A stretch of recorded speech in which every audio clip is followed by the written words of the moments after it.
Hello, welcome to Guide Glimpse. GTA 5 Ammo Drop. Today I'll be showing you how to drop ammos in GTA 5. First thing, go to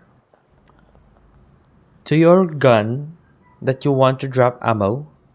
For example, I want to drop an heavy rifle ammo.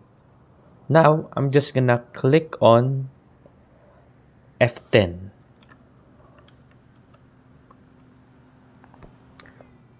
And right now, I'm finding the ammo. There we go.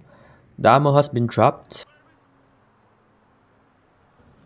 And right now I'm dropping a lot of ammo. There we go.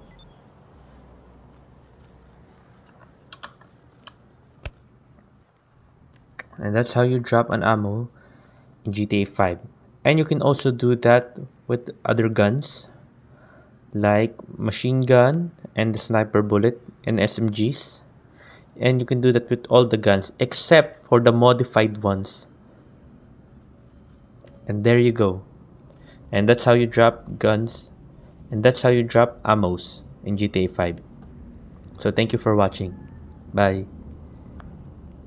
If you like the video, please consider giving us a thumbs up and subscribing for more content like this. Thank you.